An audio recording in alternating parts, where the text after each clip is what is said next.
Hi, my name is Jerry Fleck. I served in Vietnam in 1968. Um, Born and raised in Riverdale, Illinois. I had two brothers, who my one brother also went to Vietnam and went to Thornton Township High School in Harvey. Was an okay student, but not where I should have been. Um, should have studied more, should have paid attention to adults more, and not, goof around. It would have helped me later in life, and it would have helped me, whatever. So How'd you get into the military? that has to do with my other brother. He was in the military, and at that time in 1968, everybody went. You were drafted, so on and so forth. So he was married. He got drafted, and he went in. And then it came time for me. I was going to a junior college. They changed. They had things called class deferments. So if you were classified 1A, you were going. If you were 2S, you were a student.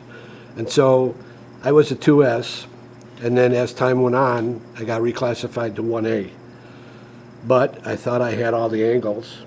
So I knew two brothers couldn't be there at the same time, or a sole surviving son, or anything like that. So I told my parents, I'm gonna get drafted. I'm just gonna go and be done with it, because I'm gonna go to Germany, or I'm gonna go to Alaska, or I'm gonna go to some nice place. So I hung around, and then I got the letter. You're drafted.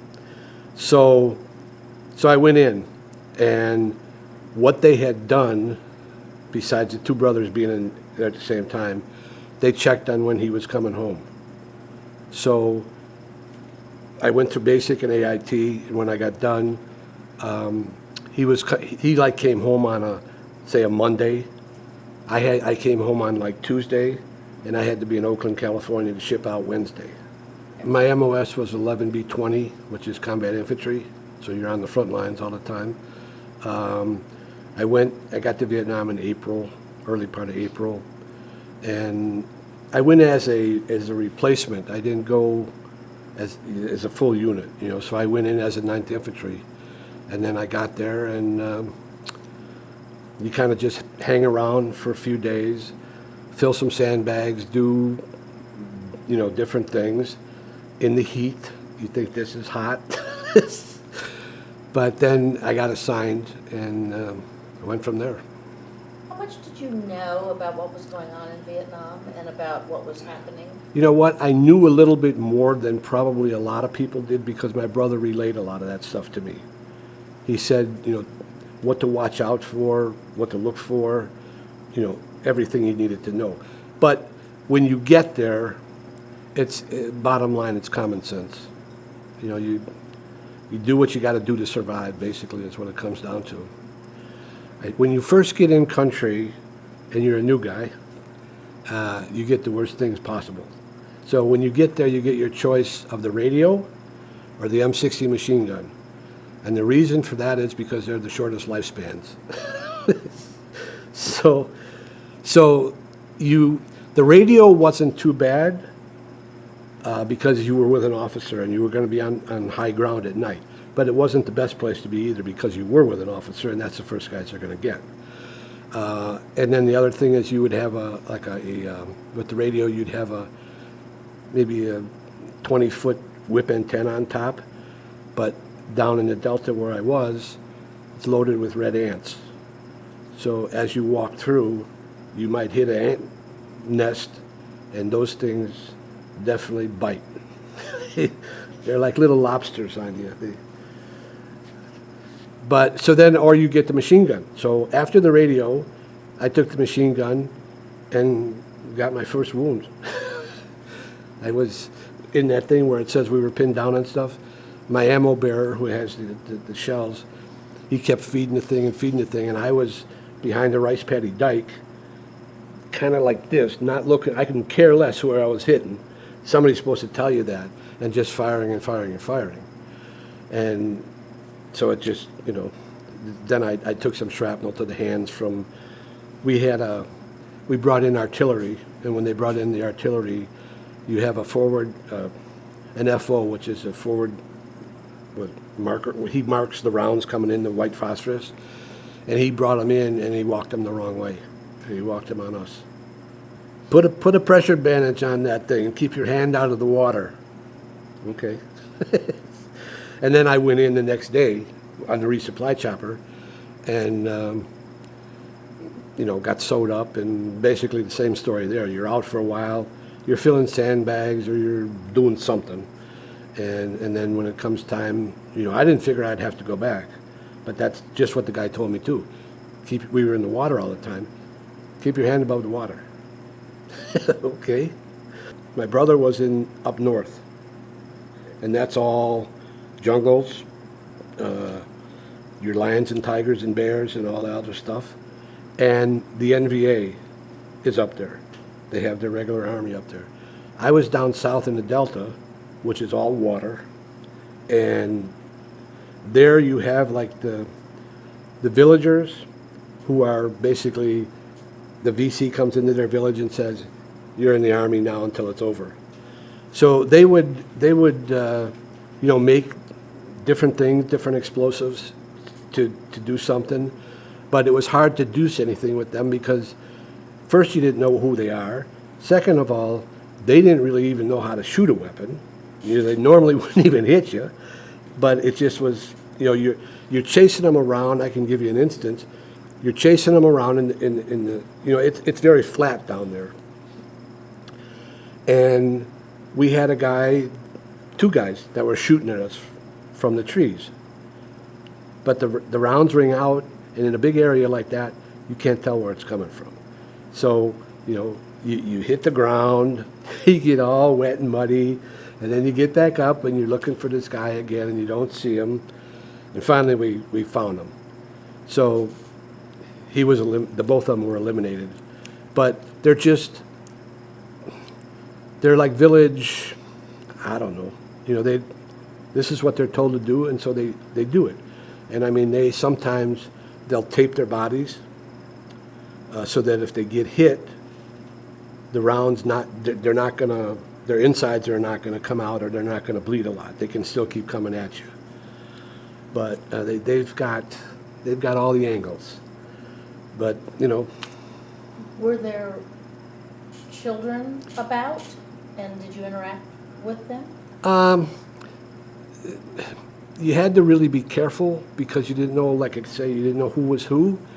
You may go into a village and it might be, you're going into a friendly village, and it won't be. You'll have some kid like these guys here, maybe getting ready to go to school. They'll take their school bag packed with a satchel charge of dynamite with a timing device on it. They'll come by your base camp or wherever, drop it down, and an hour later there's 4 or 5 guys dead. You didn't trust anybody.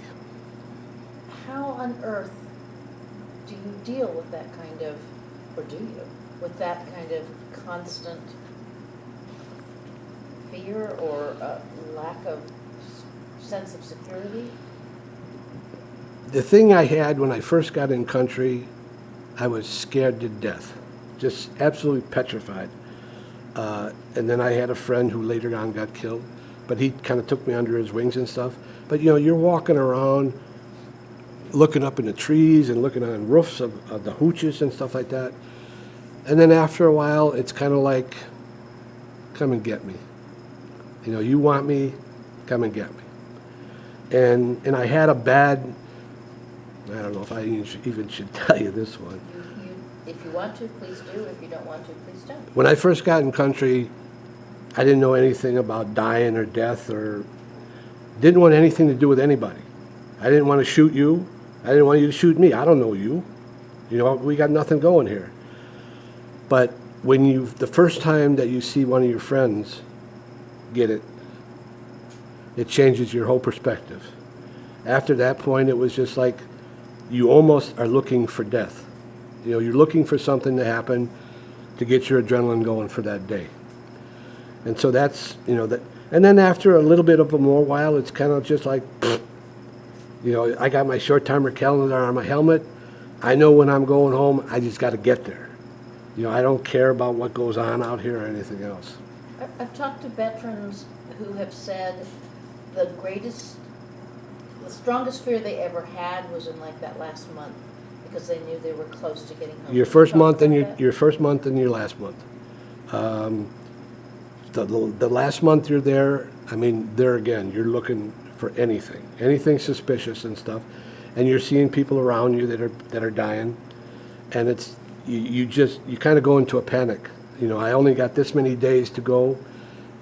Am I going to get there? You know, so. But in the middle, it's just let's get out here, let's get it on and do it. You know. You kind of have to shut it off. Don't you? I mean, You do, yeah, because you couldn't survive if you didn't. no, because if you have somebody that's close to you or whatever that gets killed, if you dwell on that, you're going to die yourself. I came home wounded, so I came home on a medevac plane jet, you know. So, but when I got home, I had just the worst attitude you could think of. Thought that our country owed us something, owed me something. Never got it. But the hardest part, I really didn't talk a whole lot about it. The hardest part for me was basically my father, who, you know, he did it for a good thing, because he had another boy that was over there that didn't get hurt. I did. So when people would come over to visit me or whatever, his first thing was to pull up my sleeve or pull up my pants leg and show him what happened. And it just got to be the point that it's like, hey, you know, I'm not on display here. I'm not proud of what I got. So don't let the door hit you, you know. But I knew exactly where he was coming from. But, you know, then up until a few years ago, I started talking at the high schools and had some problems there too, because I didn't quite comprehend that these guys don't have any idea what you're talking about. And so you try to talk to them, and you know, so that, or you'd find somebody asleep, so I'd drop a book on the floor or something. But they, you know, I mean, when I did that, I don't know, you know, I got over it. But usually the first questions out of their mouths: did you ever kill anybody? Did you think you were going to die? Well, yeah, the thought crossed my mind a few times, you know, but it's just on the point of, if I killed anybody, I don't know. And if I did, I'm sorry. You know, but war is war. And that's basically what you're there for. And it's why we're doing this. Yeah. Because if all you see is John Wayne, not John, who would you see now in a war movie? If all you see is movies, Yeah. and it's Well, on a screen and it's not real. that was one of the biggest problems, too, when I got home. That's just what you saw. You saw the newspapers, you saw the TV, Walter Cronkite or whatever, and they showed you only what they wanted to show you. They didn't give you the death toll, you know, because we didn't have really nothing to do over there. We would read the Stars and Stripes if you were lucky to get one, and it would probably be about 2 months old. So, and the only thing we looked for in the paper was who died, if it was anybody that we were in with, you know. But, you know, I didn't find out until much later that it depended on who turned in you know, at the end of the night. Well, the United States suffered this many casualties, and the VC suffered this many casualties. From what I understand, it depended on who turned that count in. If it was a general of the Army, if it was General Westmoreland, and he said, I suffered light casualties today, we might have lost 10,000 guys. You know, it just depended on how that went. And it was, you know, what they wanted you to know. And I can remember I went to, I was at the JC of the year or something, I don't know, at some dinner we went to. And there were, you know, I said questions, but like I tell you, I'm no good at speaking, but, you know, I'm okay. You know, I answer questions that you want, but you're going to know the answer. I just was there not long ago. And a little old lady she got up and she wanted to know about the kids and stuff like that. And it's just a story I told. They're the ones that are killing everybody, you know?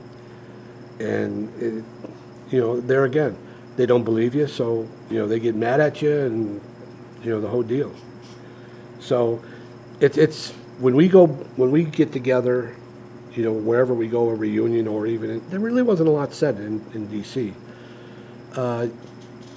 You all go back to Vietnam for whatever reason, and you hear names of places or people or something that you haven't heard in 50 years, and, you just go from there. Do you think anybody who didn't serve in Vietnam can understand what Vietnam was? No.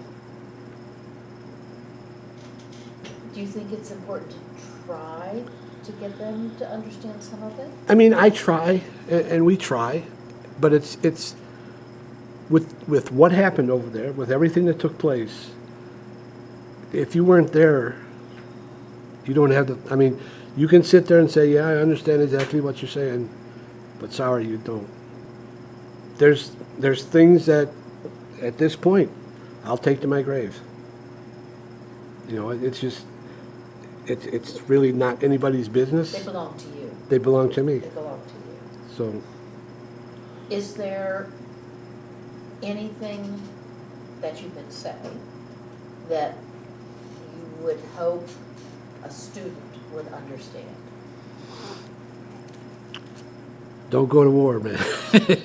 I mean, it's all different now, but stay in school and get your education, because, I mean, you got to have it. You're not going to go anywhere.